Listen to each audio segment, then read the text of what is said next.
Welcome everyone back to WeAwake and our daily, our weekly rather meditation. And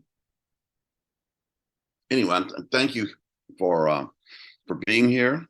There is a field that is created when we meditate together, and I have a lot of things on my heart right now. So maybe we'll just meditate, and then I can say a few words afterwards.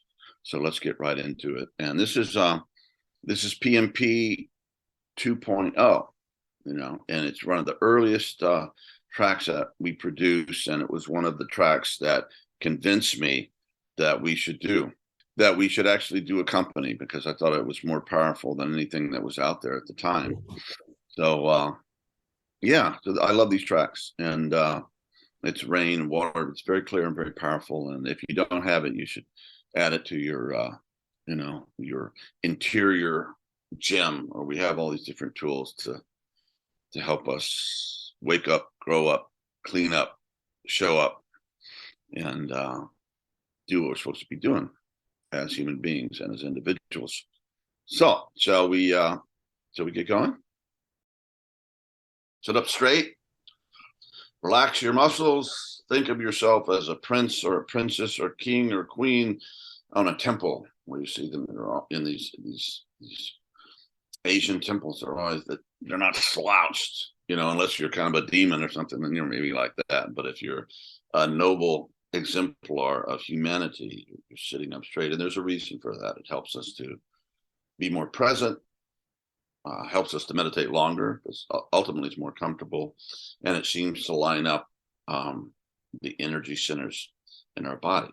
Because that's what people say who know about these things. In my experience, it seems to be so. So are we ready to do this? This is 20 minutes, and this is taking us to Delta.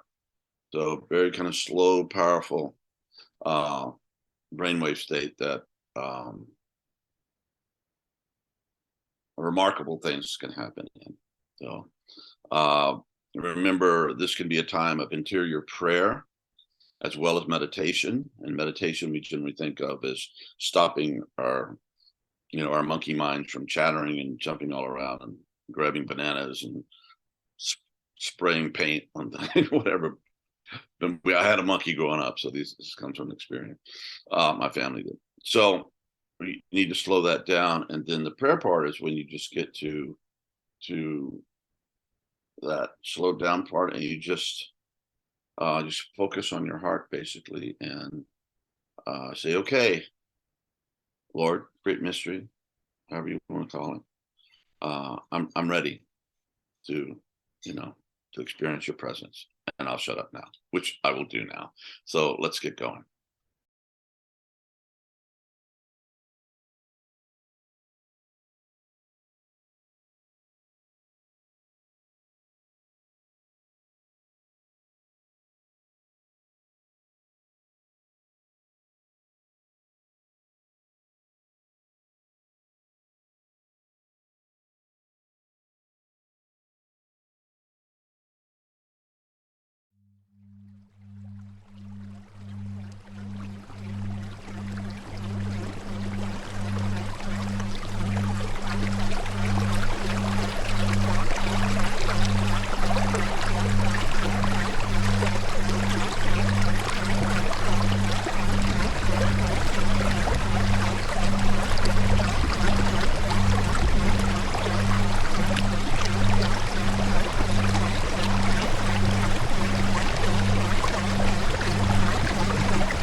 Well, welcome back, everyone. And we are we are living in very dramatic times, and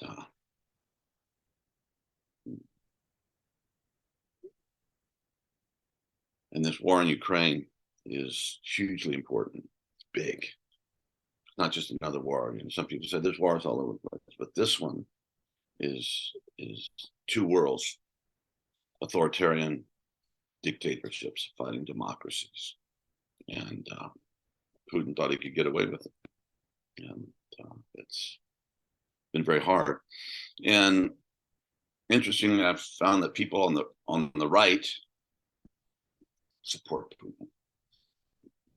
Jordan Peterson, for example, and on the left, like Noam Chomsky, support Putin. So you go either way, and you come up with the same thing.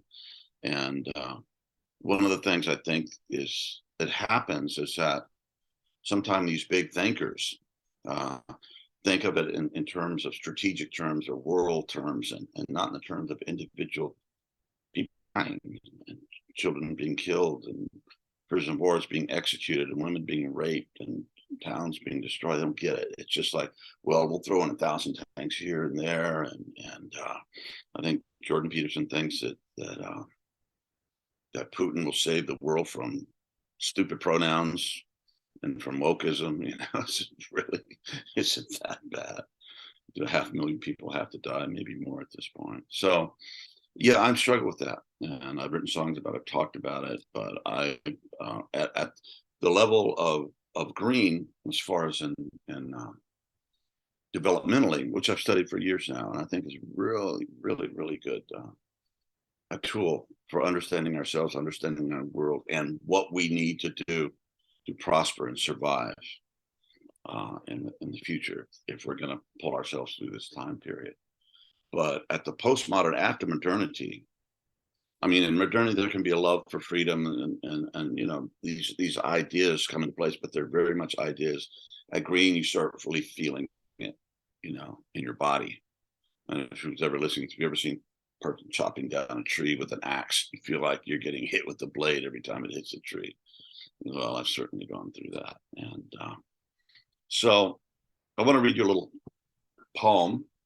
It's actually a song, but I'm just going to read you the lyrics. And this is a song that I wrote for Putin, and it's called "Look at This Picture." And you know, I love YouTube. You can learn about everything, whether it's spirituality or psychology, how to build a birdhouse, change the oil in your car, build a house, whatever. It's all there. It's an incredible tool, but it's very censored as far as the war coverage. They won't let you see dead bodies, and so sometimes you think it's just a computer game. You see a tank blow up, and you don't realize there were 3 human beings in that tank that when it blew. You know, it's like it kind of, and I'm not sure that's completely wrong. I don't know. The human psyche can handle all that. Not everyone can. So anyway, again, our world's trying to find its way. So this is songs also song for Putin, and I was looking at these pictures from someplace that wasn't YouTube, and I was seeing corpses and dead bodies, and Ukrainian soldier that just lost his arm. I mean, he wasn't patched up, you know, and came out of the hospital. He just lost his arm, and it was hard stuff. But anyway, look at this picture. Look at this picture. What do you see? That could be you. That could be me. That could be your mother. It could be your brother. It could be your sister, your best friend's father. What are you doing, man? This is no longer your land. Let your young men grow old and give back everything you stole. The only gift you give is death. But learn from the Lady Macbeth. Some things just won't wash. No way to pay back the cost. You can build yourself castles of gold. Have your puppets tell you you're brave and you're bold. Look in the mirror. You're getting old. Look deep in your eyes. You've lost your soul. Is this worth a bird in the hand? Is this worth a blood-soaked land? Is this worth a corpse that won't smile? Is this worth another lost child? Go into a church and clear your head. Talk to the man who's hanging there dead. Ask him what he thinks you should do. He says, love your neighbors the way I love you. There's only one way, Vladimir, this can end. Only one way to wash away your sins, to destroy your enemies. To destroy your enemies, you must make them your friends. Look at this picture. So anyway, God bless you guys, and let's struggle to be our deepest, best self, and respond how we can to these issues of our times. And you know, if you're a good Quaker and you don't believe in violence, that's very noble, but you can believe in patching people up and helping the wounded and helping those who've lost their homes and their health and their food and their lives.